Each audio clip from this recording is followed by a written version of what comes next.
Solemos pensar en los gigantes de la ciencia como, no sé, como figuras puramente racionales. Pero, ¿y si os digo que el hombre que descifró el movimiento de los planetas, Johannes Kepler, estaba impulsado por una visión casi mística del universo? Que creía oír la música de las esferas y que además es considerado por muchos el padre de la ciencia ficción. En su mundo, la línea entre astronomía y astrología, entre ciencia y fe, era increíblemente borrosa.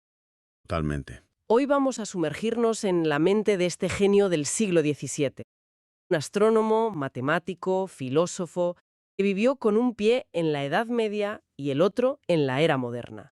No es solo la historia de sus famosas leyes, sino el relato de una búsqueda, casi obsesiva, la de encontrar el plano secreto de Dios para el universo, un plano escrito en el lenguaje de la geometría. Exacto. Y nuestra misión aquí, al examinar las fuentes, no es solo repasar sus descubrimientos, que también es entender la gran paradoja que fue Kepler. ¿A qué te refieres con paradoja? Pues a cómo un hombre con unas convicciones religiosas tan profundas y que a nuestros ojos pueden parecer místicas, convirtió en el científico más riguroso de su tiempo. Vamos a trazar ese viaje de una mente que partió buscando una armonía divina, casi esotérica, y terminó inventando lo que él mismo llamó física celeste, y cambió la astronomía para siempre. Y para entender esa mente hay que empezar por su infancia, que fue de todo menos idílica, ¿verdad? Uf, para nada. Nacía prematuro en 1571. Fue un niño muy frágil. Permiso. Y la viruela le dejó secuelas permanentes. Sí, y unas secuelas que tienen una ironía terrible.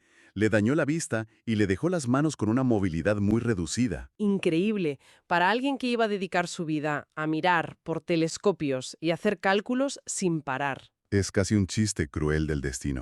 Y el ambiente en casa pues tampoco ayudaba. El padre era un mercenario, ¿no? Sí, una figura violenta que acabó abandonando a la familia. Y su madre era curandera, herbolaria, una mujer fascinante que vivía en un mundo de conocimientos populares que, bueno, ya veremos las consecuencias que le trajo. Un entorno caótico.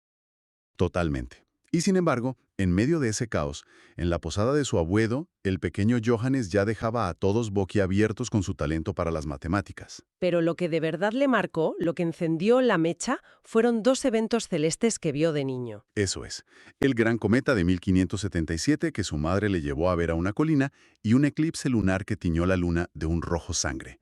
Esos espectáculos le abrieron los ojos al cosmos. Y con esa pasión se fue a la Universidad de Tubinga, donde se encontró, digamos, con dos mundos enfrentados. Dos visiones del universo, sí. Por un lado, el modelo de Ptolomeo, con la Tierra en el centro, que llevaba 1500 años vigente. Y por otro, la idea revolucionaria de Copérnico. El heliocentrismo, claro, el Sol en el centro. Y Kepler se hizo copernicano hasta la médula. Pero aquí viene lo fascinante, lo que le define. ¿El por qué? Exacto, el por qué. Su conversión no fue solo porque los cálculos fueran más sencillos, fue una conversión teológica. Teológica, ¿cómo es eso? Para él, el Sol, como fuente de toda luz, de todo calor, de todo movimiento, era la imagen física perfecta de Dios Padre. Claro. Ponerlo en el centro del universo no era solo una corrección astronómica, era una afirmación teológica. El universo de Copérnico era para Kepler más piadoso. O sea, que no es que el modelo funcionara mejor y ya está. Es que para él tenía que ser así porque reflejaba mejor la naturaleza de Dios. Exactamente. Hay una frase suya que es la clave de todo su trabajo. Mi deseo es percibir a Dios, quien encuentro en todas partes, en el mundo exterior, también dentro de mí. Creía que Dios había creado el cosmos según un plan inteligible, y que su misión como astrónomo era, literalmente, pensar los pensamientos de Dios después de él. La ciencia como un acto de devoción. Ni más ni menos. Esa idea es potentísima y su primer gran intento de ponerla en práctica fue una de las ideas más bellas y equivocadas de la historia de la ciencia, el Mysterium Cosmographicum. Una idea que le llegó como una revelación, ¿eh? Casi una epifanía mística mientras daba una clase de matemáticas. Se quedó mirando un diagrama en la pizarra y de repente creyó haber descubierto el secreto más profundo del universo. El por qué hay 6 planetas, los que se conocían entonces, y por qué están a esas distancias concretas del Sol. Justo. Y la respuesta que creyó encontrar no estaba en la física. Estaba en la geometría sagrada. Ahí está. Se dio cuenta de que solo existen 5 sólidos platónicos. estas figuras tridimensionales perfectas, como el cubo, el tetraedro, y pensó, 6 planetas, 5 espacios entre ellos, 5 sólidos. Tenía que ser la clave. Es una idea alucinante, absolutamente poética. Su modelo era como una muñeca rusa cósmica, ¿no? Exacto, una belleza. La órbita de Saturno en una esfera. Dentro, un cubo. Dentro del cubo, la esfera de Júpiter. Dentro, un tetraedro que contenía la esfera de Marte. Sí, Hoy sabemos que es incorrecto, claro. Las distancias no encajan tan bien como él creía, pero me fascina la mentalidad que hay detrás. es que para él esto no era una simple curiosidad, era la prueba. Había encontrado el plano del arquitecto y en su visión el universo era una manifestación de la Santísima Trinidad. ¿Cómo es eso? El Sol en el centro era el Padre, la esfera de las estrellas fijas que lo rodeaba era el Hijo, y el espacio intermedio por el que se transmitía la fuerza del Sol era el Espíritu Santo. Increíble. Aunque el modelo no fuera preciso, este libro lo catapultó a la fama.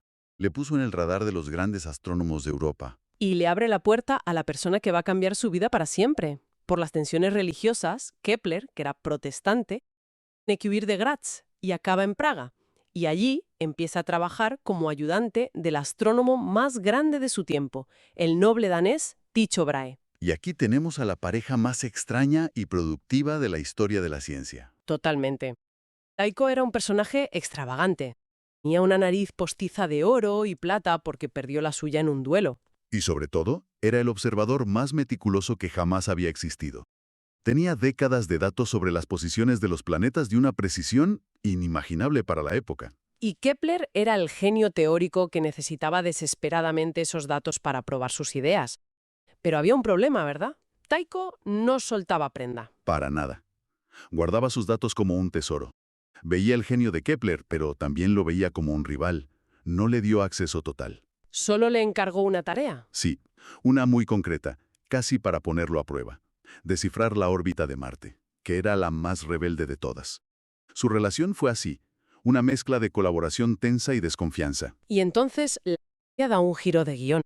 En 1601, después de un banquete, Tycho Brahe muere repentinamente. Sí, hay teorías de la conspiración, que si fue envenenado, pero lo crucial es que, de la noche a la mañana, Kepler es nombrado su sucesor como matemático imperial. Y de repente hereda el reino. Tiene las llaves de todos los datos que Tycho le había negado. Y con ese tesoro en sus manos, se lanza a lo que él mismo llamó su guerra con Marte. Pasó años obsesionado intentando encajar las observaciones de Tycho en una órbita. Y por supuesto, asumió lo que todo el mundo había asumido durante 2000 años, que las órbitas tenían que ser circulares. El círculo era la forma perfecta, la forma divina. Pero no había manera, no cuadraba. Por más que lo intentaba, sus cálculos basados en un círculo perfecto siempre se desviaban un poquito. Y hablamos de una diferencia minúscula. Minúscula. 8 minutos de arco. Para que la gente se haga una idea, es el grosor de una moneda vista desde el otro lado de un campo de fútbol. O sea, nada. Casi nada. Algo invisible a simple vista. Cualquier otro astrónomo de la época lo habría ignorado, lo habría achacado a un error de observación. Son solo 8 minutos, habría dicho. Pero no Kepler. Para él, los 8 minutos de arco eran una catástrofe. Y aquí es donde se ve su genio. Su fe le decía que debía haber un orden perfecto, pero su rigor científico le impedía ignorar la evidencia. Si la teoría no encajaba con los datos, la teoría estaba mal, no los datos. Y eso me genera una pregunta. Si su motor era teológico, la búsqueda de la perfección, ¿qué pasa cuando los datos del mundo real chocan con esa idea de perfección? ¿Dudas de los datos o dudas de tu concepto de Dios? Esa es la pregunta del millón, y su respuesta es lo que lo convierte en un científico moderno. Dio el camino más difícil. En lugar de dudar de los datos de Tycho, en los que confiaba ciegamente, empezó a dudar de un dogma de 2000 años. La perfección del círculo. Fue un acto de honestidad intelectual brutal. Y el proceso fue una auténtica tortura. Probó de todo. Las fuentes cuentan que llenó más de 900 páginas de cálculos. Intentó con órbitas ovaladas, formas de huevo. 40 intentos fallidos he leído. Hasta 40, sí. Estaba desesperado. Y entonces, casi por agotamiento, decidió probar una figura que había descartado al principio por ser demasiado simple. La elipse. ¿Y de repente? Todo encajó. Las matemáticas de la elipse y los datos de Tycho cuadraban a la perfección. Es increíble. Después de años de frustración, jones sin salida.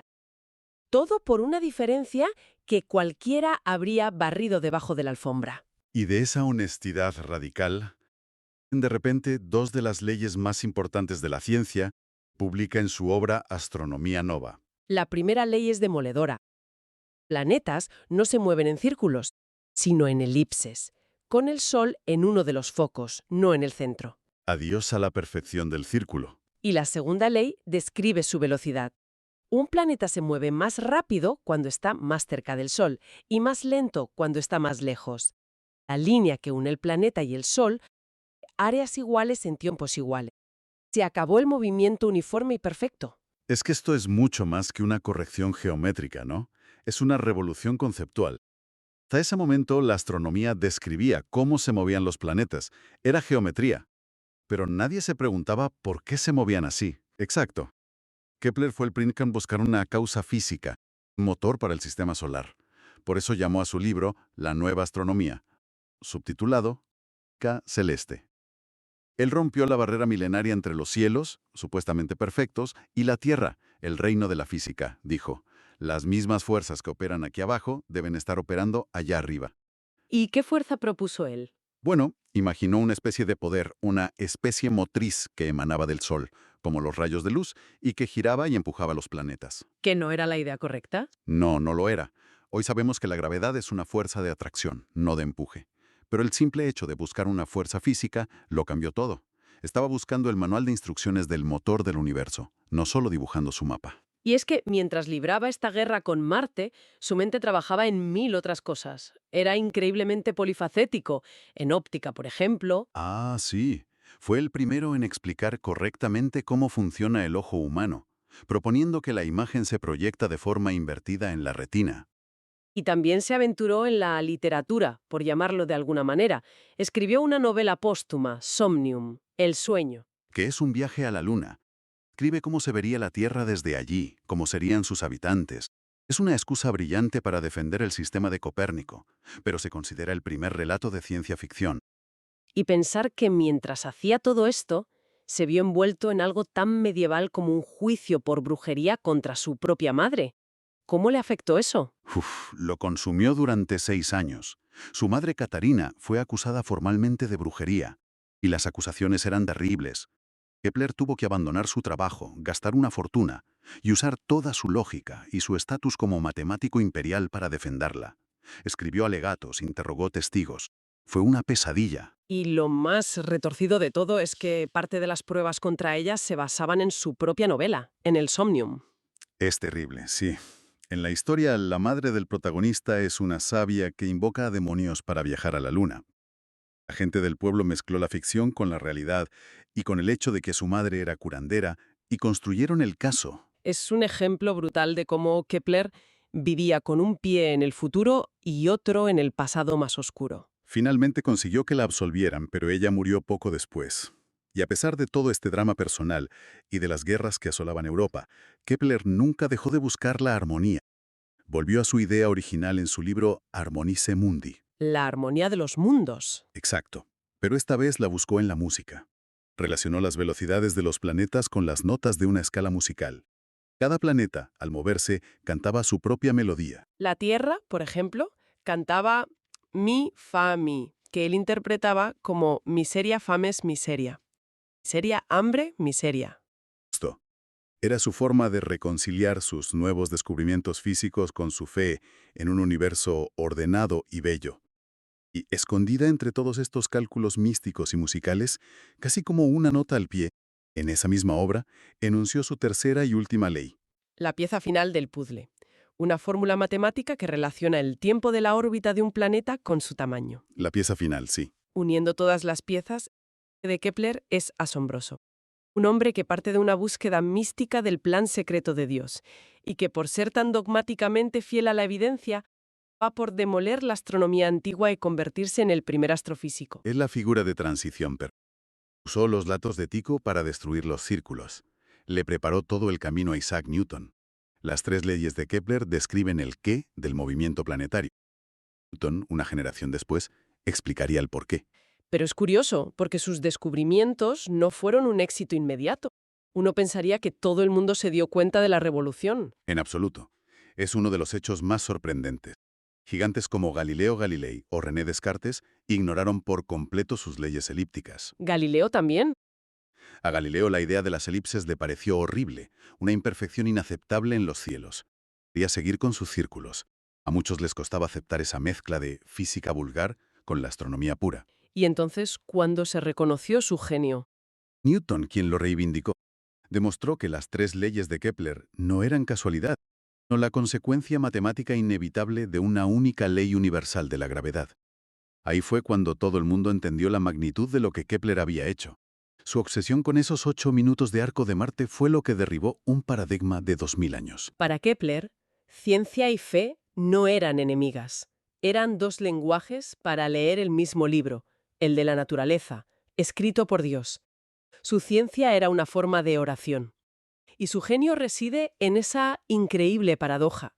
Estaba tan convencido de que existía un plan divino que se negó a aceptar cualquier teoría, incluso las suyas, que no se ajustara perfectamente a la realidad. Su fe le convirtió en un empirista implacable. Y eso nos deja con una última reflexión para quien nos escucha. En un mundo que a menudo nos presenta la ciencia y la fe como dos bandos en una guerra, la idea de Kepler nos obliga a preguntarnos algo.